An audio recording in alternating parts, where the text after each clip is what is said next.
Good morning, students. I welcome you all for the session. In this session, we are going to discuss regarding a round robin scheduling algorithm. We are going to continue the scheduling algorithms, right? In the last classes, we have discussed regarding this first come, first serve scheduling algorithm and shortest job first scheduling algorithm and also shortest remaining time first scheduling algorithm we have seen. So let me give a brief glance of all those three.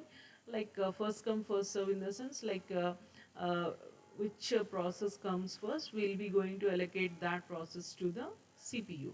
But we are facing conveyor effect. What do you mean by conveyor effect? In the sense, the process which is going to have least burst time will have to wait much of this time.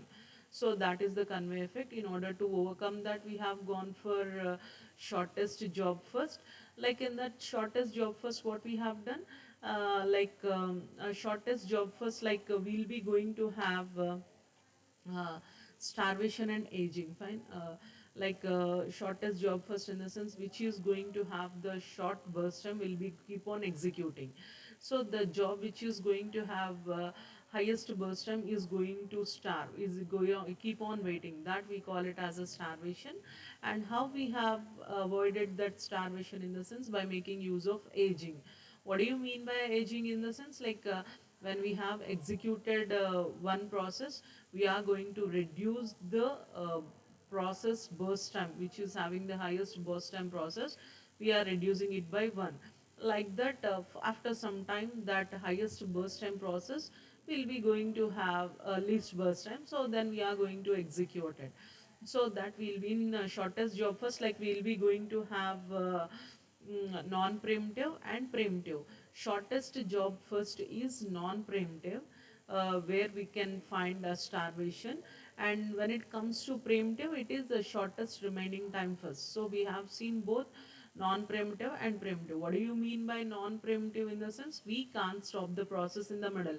Once we have allocated a process to the CPU, until unless it finishes by itself and it is exited out of that CPU, we can't stop that process in the middle. So that is a non-preemptive thing. When it comes to preemptive, like the user can stop the process forcibly.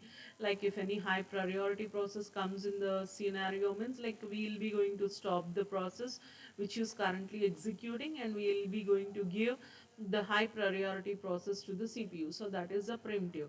So all these things we have seen. And today in this class we'll be going to discuss one of the important algorithm, which is the round robin scheduling algorithm. So what is the main funda of this round robin scheduling algorithm is, like we are not following the first come first serve, or will be not going to follow the job which is going to have the least prior, I mean least burst time, or else we'll be not going to follow the jobs which is going to have the highest priority. All the things we'll be not going to follow.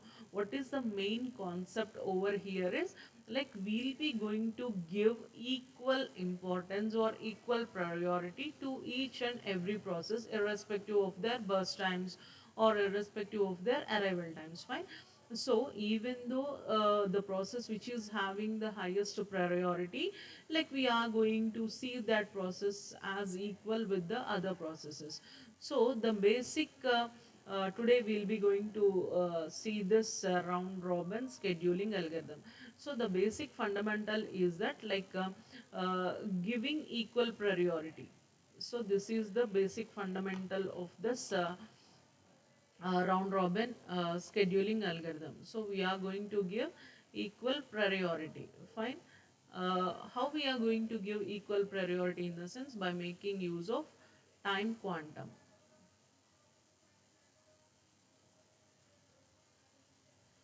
or time quantum, or we can say it as time slice. So what is this time quantum or time slice? In the sense, like suppose if you are going to have five processes, all the five processes, suppose we are going to have three processes, fine. So we'll be going to have a first process, second process, and the third process. First process burst time is suppose say it is of 10 milliseconds. First time process is of 10 milliseconds, and the second time burst time is of 23 milliseconds, and the third time burst time is of 9 milliseconds. Fine. So even though, like, actually when we are going to see the first come first serve, we'll be going to allocate this process P1 first. We'll be going to allocate this process P1. Or when we are going to see the shortest job first, we'll be going to allocate the process P3. But in round robin scheduling, we are not going to see all the things. We are going to give equal importance to each and every process that has been arriving in the ready queue. Fine. So here, we'll be going to make use of time quantum or time slice. Suppose, for example, here I have kept 2 minutes as a time slice, 2 milliseconds, not minutes, 2 milliseconds as a time slice. Time slice. So the first process will be given to the CPU, but it won't execute 10 minutes of time. It executes only 2 minutes of time, so that remaining 8 milliseconds are left with. Next, the processor is shifted to second process. Here it requires 23 milliseconds, but even though 23 milliseconds, we will be going to give only 2 milliseconds. Here 21 milliseconds are left. And now the process P3 will come. It requires 9 milliseconds of its burst time, but we will be going to give 2 milliseconds. So here 7 milliseconds are left. So this is a one turn. And again in the second turn, we will be going to start with first process. So first process need 8 milliseconds, but here we will be going to give only 2 milliseconds. So 6 milliseconds will be left, like that. 19 milliseconds will be left, and 5 milliseconds will be left. So this is the second turn. So like this, what we are going to do is, we are not going to give any priority to any of the process.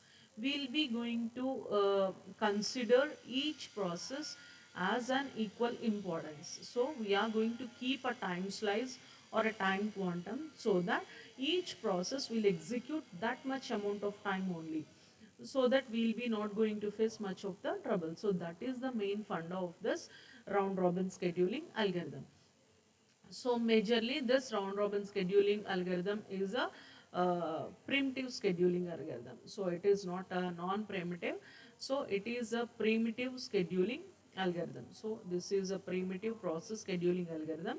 Here we will be going to provide with a fixed time called as time quantum, or a quantum time. We can say it as a, this is a fixed time for all the process, not for one process.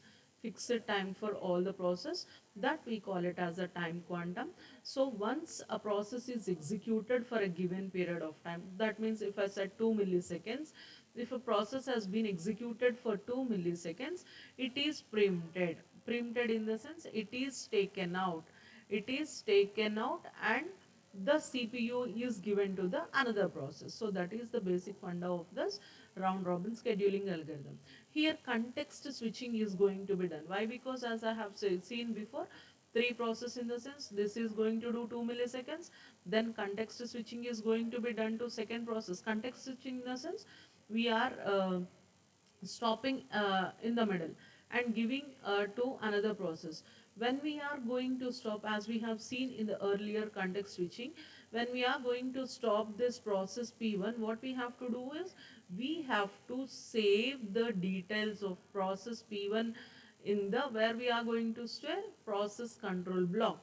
So process control block is the one which is associated with each and every process. So when we are going to do a context switching from one process to another process, this process one details need to be saved, so that when we are going to save the details of this process P1, when we are going for the second turn, so we'll be going to get the details from the PCB, and we'll be going to start continuing from there. If you are not going to have a context switching, these details won't be saved, and we don't know from where we have to start. Again we have to start from the starting. So in order to avoid such circumstances, what we are going to do is, like, we'll be going to do a context switching. Context switching in the sense, when we are switching from one process to another process, we have to save the details of the first process where we are going to store in the PCB, process control block. In the PCB we'll be going to store, so that when we are going and we want to retrieve it again, we'll be going to get all the details. So that is how the PCB and the context switching is going to be done. So context switching is used to save the states of a primitive process, till which state it has executed, at till which time it has executed, what is that ID, everything will be going to store. So in round robin scheduling algorithm, each ready task runs turn by turn only in a cyclic queue. So when we have seen the previous, like FCFS, SJF, we are not much bothered about the ready queue. But here, must and should, we have to maintain a ready queue. Until unless if you are not going to maintain a ready queue, you will be not going to have a proper idea like how we are going to cycle the processes. So if you are placing a ready queue, in the sense, like, it will be very much easy for you in order to cycle the process, and you will be going to get the correct answer. If you are not maintaining the ready queue, it will be somewhat difficult. So what you do is, for better understanding, you have to maintain a ready queue with an ad chart. When we are preparing that chart, you maintain a ready queue, so that it will be easy when we are going for this round robin scheduling algorithm. So there are some important characteristics of a round robin scheduling algorithm. So the first important characteristic is, it is a primitive algorithm. Primitive in the sense, we can stop it forcibly. We can stop it anywhere. We can stop it anywhere. So that is a primitive. The CPU is shifted to the next process after fixed interval of time. That is a time slice we are keeping, right? After that fixed time slice, the CPU is going to be shifted from one process to the another process. The process that is preempted is added to the end of that queue, added to the end of that ready queue. As we are maintaining the ready queue, if any process is taken out, that process will be going to add it in the ready queue. So it is an hybrid model which is a clock driven. So by making use of a clock tick, we will be going to do the scheduling. So time slice should be minimum. If you are going to have a time slice of 15 milliseconds, 20 milliseconds, means again it will be a drawback. So in order to have the effective thing, the time slice should be minimum. In real time algorithm which responds to the event within a specific time limit. So in real time algorithms, we'll be going to use it. It is one of the oldest, fairest and easiest algorithm. It is widely used in traditional operating systems. These are the different characteristics of a round robin scheduling algorithm. So let me give you an example. Like, when we are going to do a multitasking, for example, when we are going to operate in your laptop, like when you are browsing something, so what you will be going to do, you will be going to do multitasking. Multitasking in the sense, doing different tasks at a same time. So when we are going to browse anything, so here we will be going to, suppose, consider your laptop. So here you are browsing the things, fine. At the same time you can play the game, at the same time you can listen to the songs. Different tabs will be going to open, and we'll be going to execute all the things parallelly. So parallelly, how we are going to execute parallelly, in the sense, by making use of this round robin. Why? Because we'll be not aware of that context switching. Actually, this browsing of internet, 1 millisecond. After 1 millisecond, it will be going to play the game. After 1 millisecond, we'll be going to do listen the songs. Like these three things are, like, what we feel is these three things are doing parallelly, but they are not doing parallelly. They are doing by means of context switching, shifting from one task to another within a nano milliseconds of time, in which we can't even identify. So by making use of this round robin, we are going to give a time for each and every process, each and every task. Browsing 1 minute, playing 1 minute, and listening 1 minute, again browsing, playing, listening, browsing, playing, listening. Like that we'll be going to repeat the things. How many browsers we have been opened, we are going to give a priority or a time limit for each and every process, so that it can't identify by your naked eye. Like that we'll be going to have the context switching between the process, but not parallel processing, right? Make sure of it. So here we'll be going to see an example of round robin scheduling algorithm. Here one thing you notice is, here all the processes arrived at same time. So you will be going to consider two different things. All the processes arrived at same time, all the processes arrived at different times. So this is the example of all the processes arrived at same time. Fine. Here what you have to do is, so this is the chart. So this is the chart, and you have to maintain a ready queue. I'll be going to draw the ready queue. So this is the ready queue we are having. Fine. So this we call it as an ready queue. Why? Because if you are not maintaining this ready queue, it will be a bit difficult. Fine. Listen carefully. Here, this duration is nothing but burst times. The arrival time of all the processes are 0 and ordered at 1, 2, 3. And first P1 arrived, second P2 arrived, and third P3 arrived. So when the arrival times of all the processes are equal, that means now all these three processes are in the ready queue. So this is the ready queue. So P1 is in the ready queue, P2 is in the ready queue, P3 is in the ready queue. Fine. So listen carefully. Now what you have to do is, when the arrival times of all the processes are equal, that means all the processes are arrived at the same time, what you have to do is, you have to place all the processes in the ready queue, P1, P2 and P3. Now you have to see at the 0th millisecond which process has arrived. So at 0th millisecond all the three processes have been arrived. So first which has been arrived, P1 has arrived. So we are going to give chance for process P1, and here the time quantum is 1 unit, that means 1 millisecond. The time quantum is 1 millisecond. Fine. Or 1 unit or 1 millisecond you can consider. So P1 burst and P1 actually needs 3 milliseconds to complete its task. But what the time limit we have given for all the processes? 1 millisecond. So P1 will execute only for 1 millisecond. So P1 executed for 1 millisecond. Now the burst time is going to be 2 milliseconds. And next, which now P1 has, now we have to check it out the ready queue. We have to take the process from the ready queue and place in the chart. And P1 burst time is 3 milliseconds, but it has done only 1 millisecond. How many milliseconds left? 2 milliseconds are left. So again we have to give chance for the P1. So now we will be going to give the P1 in the ready queue. We have to add the P1 in the ready queue. Why? Because 2 minutes are left with the P1 again. And next, which job is there in the PQ? Ready queue? P2 is there. So we will be going to take P2, and 1 millisecond we will be going to give chance to the P2. P2 will execute for 1 millisecond. Now the time is 2 milliseconds. Now P2 has executed 1 millisecond. It is left with 3 millisecond. It has not completed.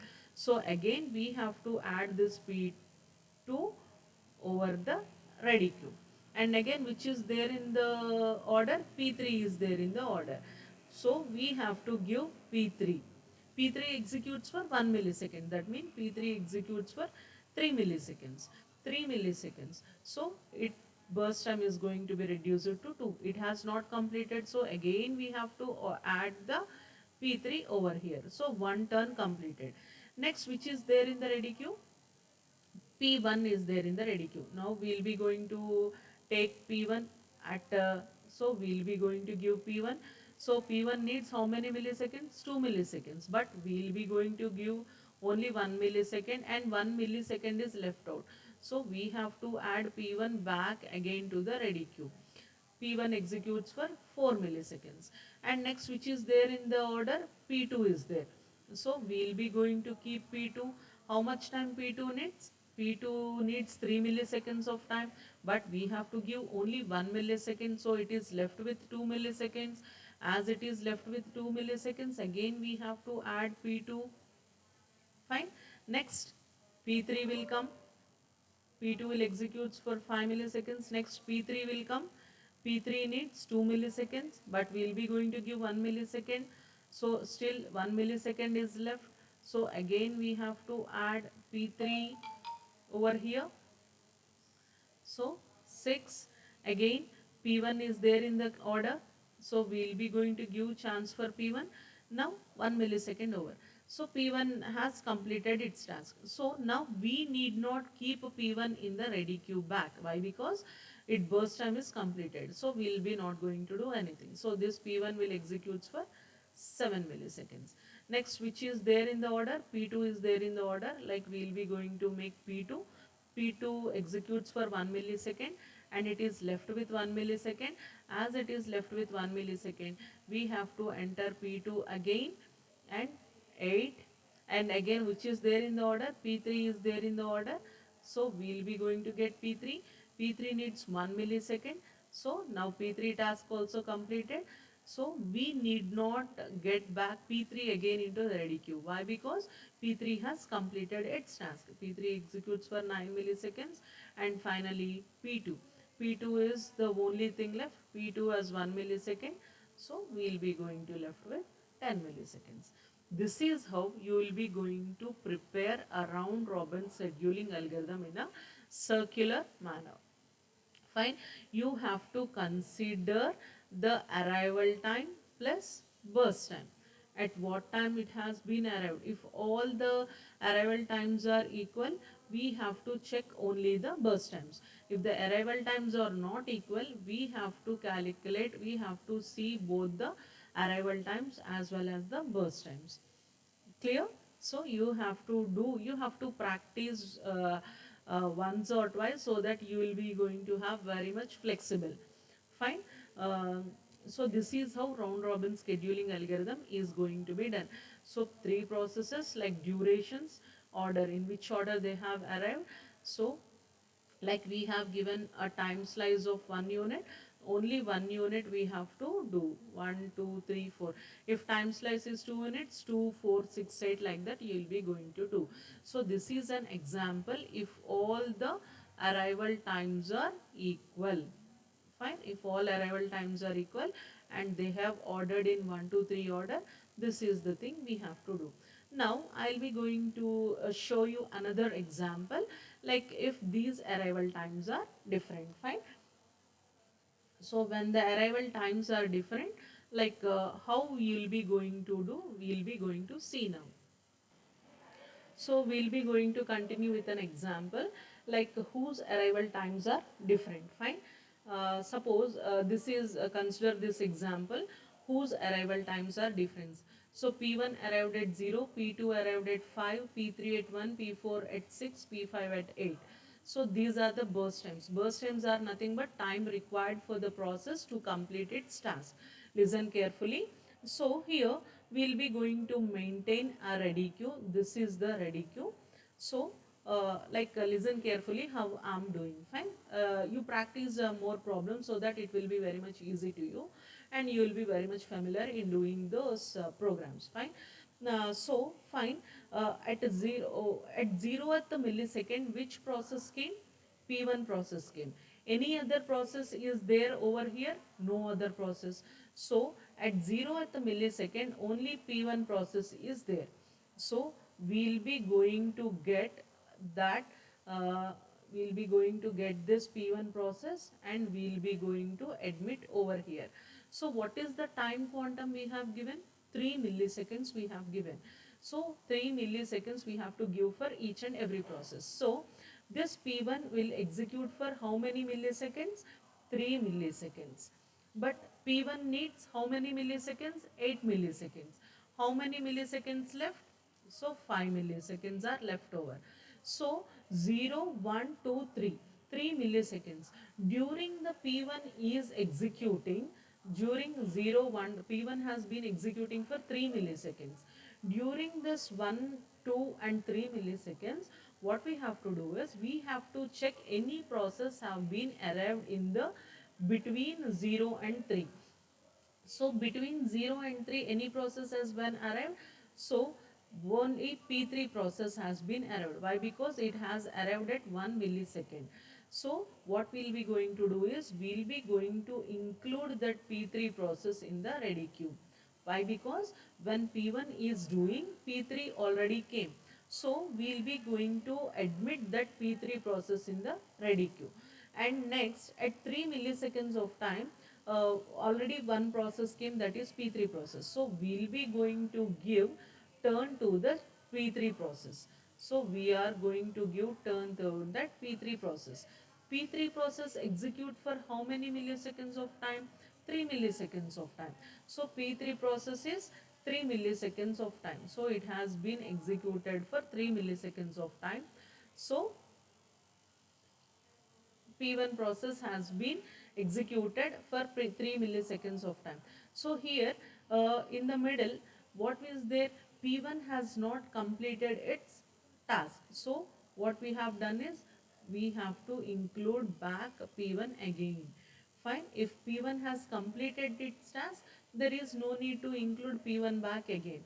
But as P1 is left with the burst time, we have to include P1 again. So in the middle P3 came. So we are giving chance to that P3. P3 needs 3 milliseconds of time. So 4 milliseconds have been left.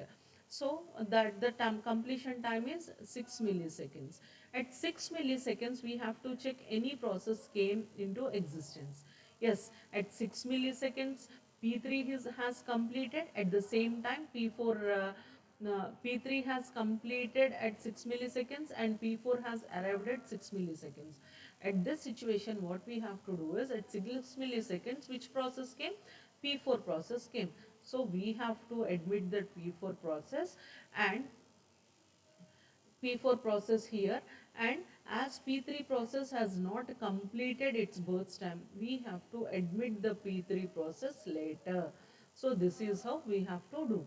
And next, which process is there? P1 process is there in the queue. So we have to give chance to the P1 process.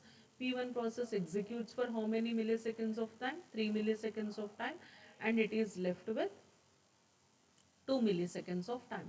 So when 9 milliseconds, we have to check any process is there in the queue.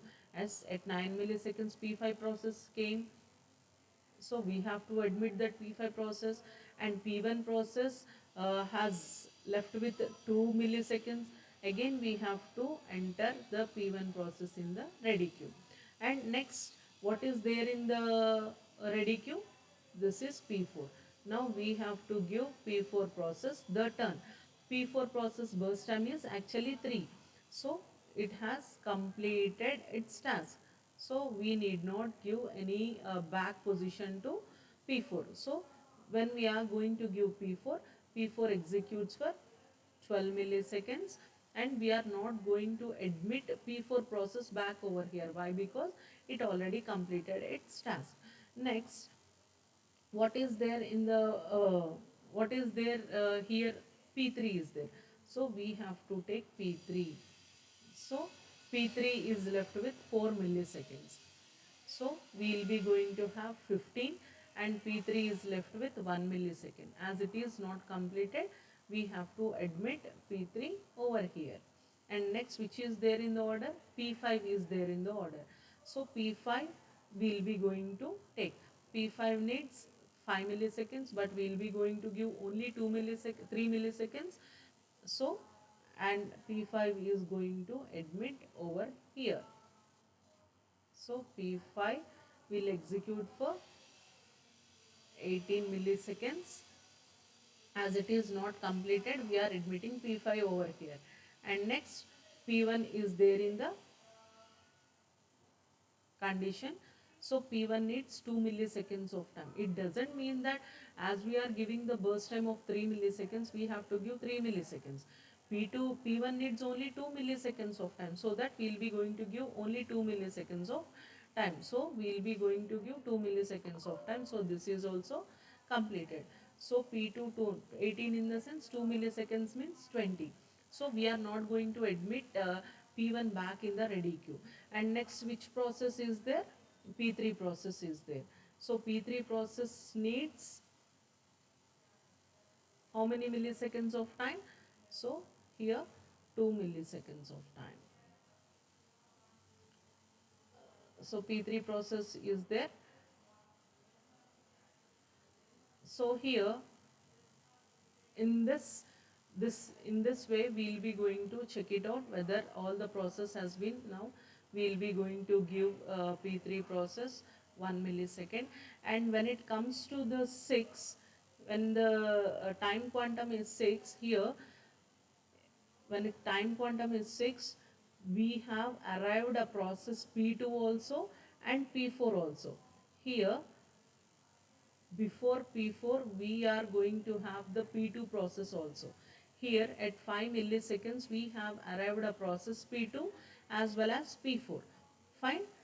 So here we will be going to see the context switching between the processes, whether it is a P1, whether it is a P2, or whether it is a P4. So here P1, P3 and again P1. And next, as the P2 process is there over here, what we'll be going to do is, we'll be going to give here P2 process a perfect time. So from 9, we'll be going to have a P2 process.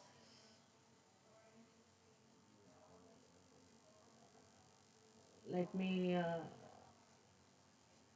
say you again.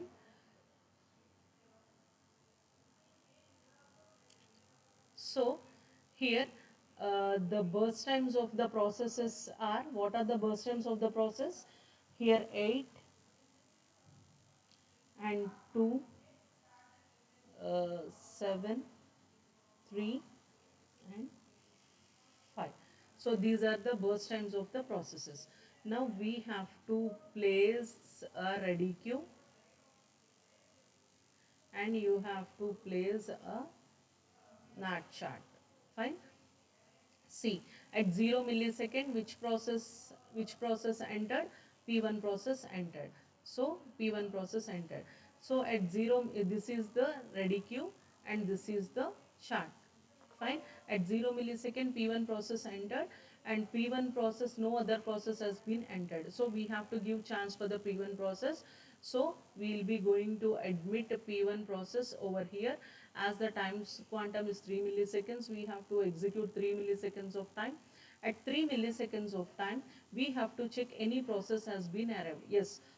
So 3 milliseconds means it is left with 5 milliseconds.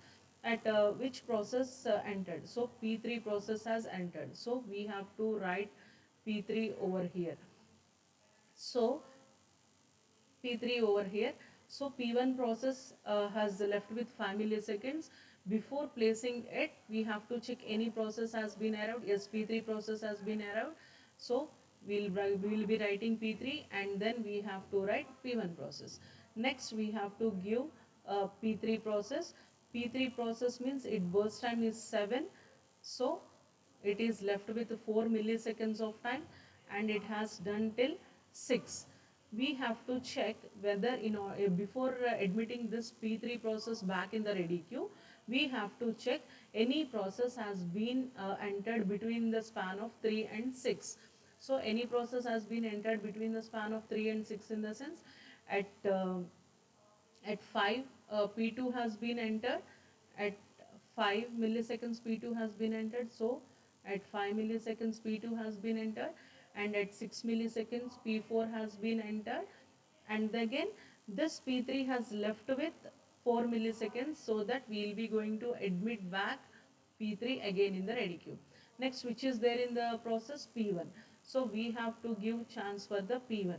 So P1 needs 5 milliseconds, but 3 milliseconds have done, only 2 milliseconds has been there. So from 6 to 9, P1 process is going to do. Before admitting this process back again, we have to check whether in between 6 and 9 any process arrived. Yes, P5 process arrived. So we have to write P5 process over here, and then we have to admit the P1 process over here. Fine. And next we will be going to go for P2 process, which is there in the queue. P2 process needs 2 milliseconds of time. It has been completed. So we will be going to give chance for P2 process, which will execute for 2 milliseconds of time. As the P2 process has been completed, we need not admit P2 process back again over here. So it executes 11 milliseconds of time. So at 11 milliseconds, no process has been errored. So we have to go with this process only.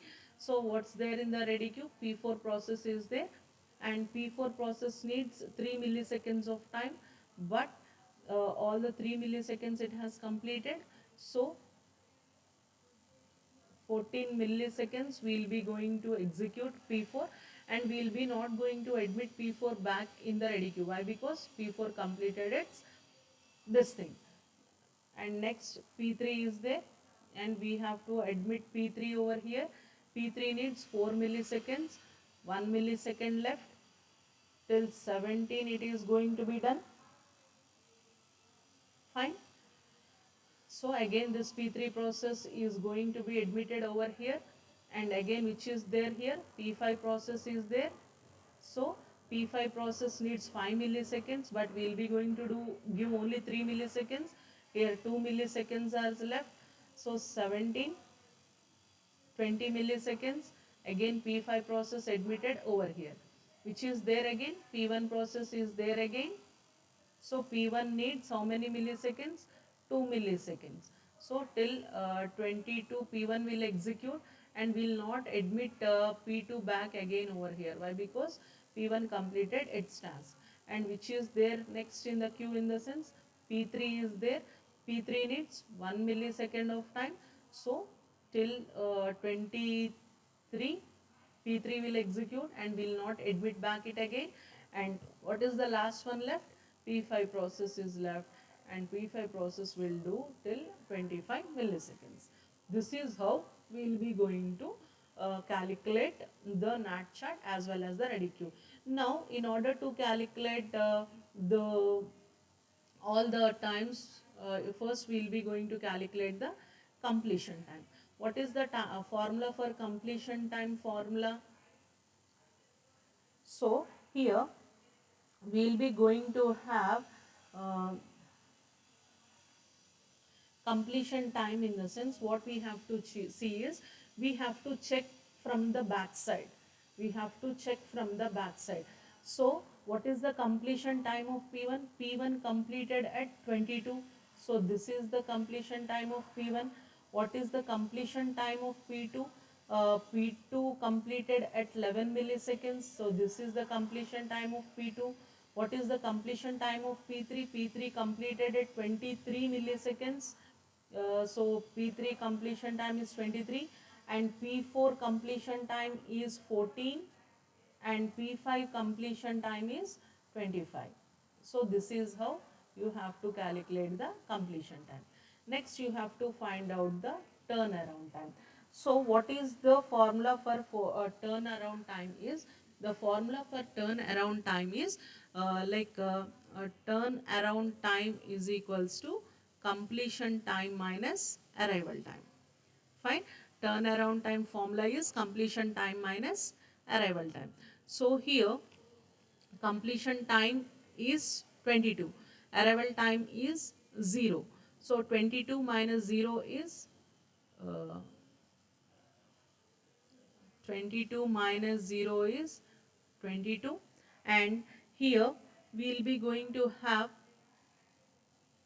turnaround completion time is 11, and arrival time is 5, then turnaround time is going to be 6, and here we will be going to have 23 minus 1, which is going to be 22, and here 14 minus 6, which is going to be 8, and here 25 minus 8, which is going to be 17.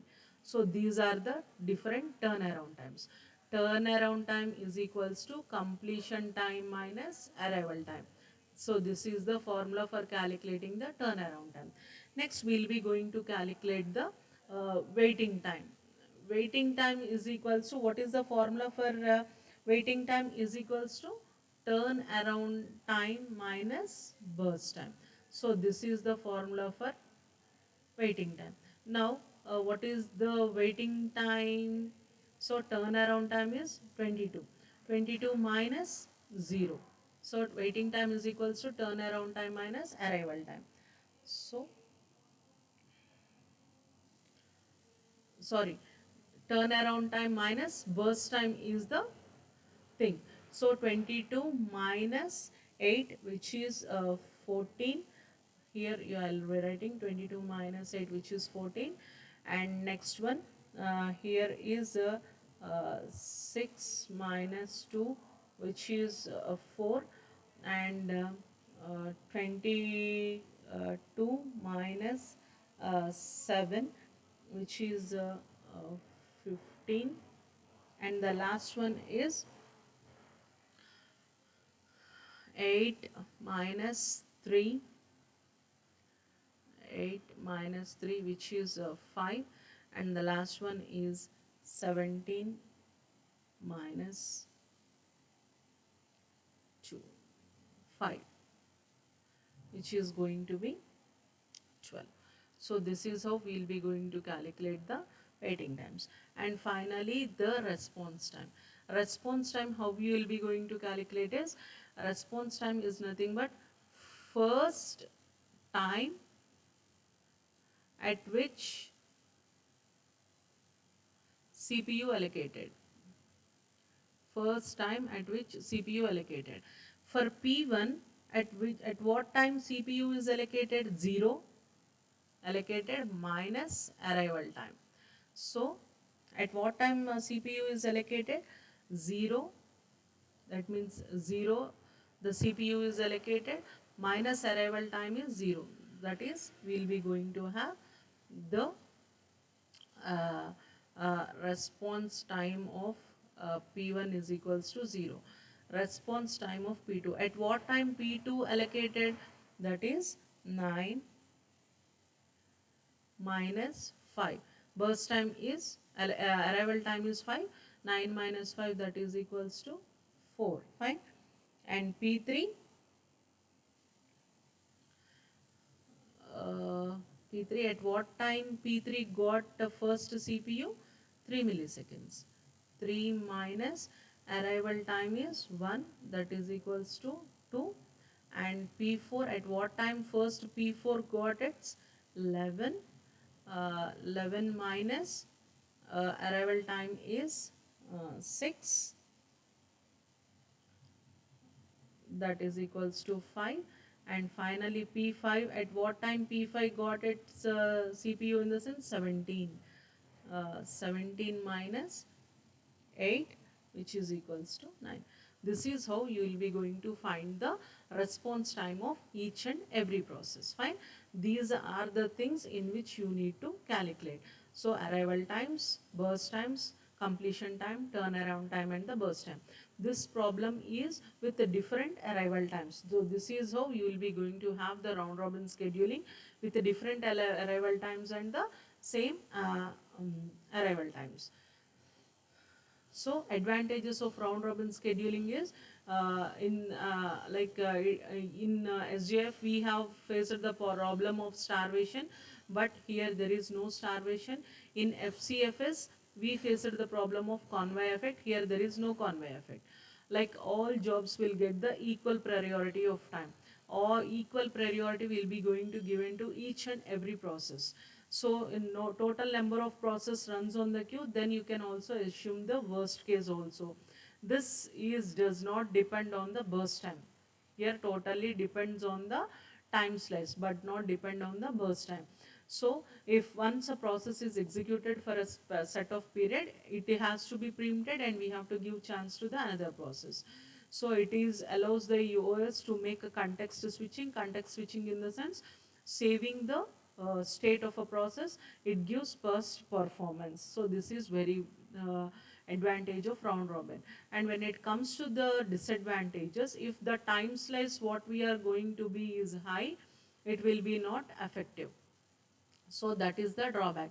This method spends more time on context switching. Why? Because if 5 process is there, we can switch easily. If 100 processes are there, switching between the 100 process, it is very much difficult. So that is the one of the drawback.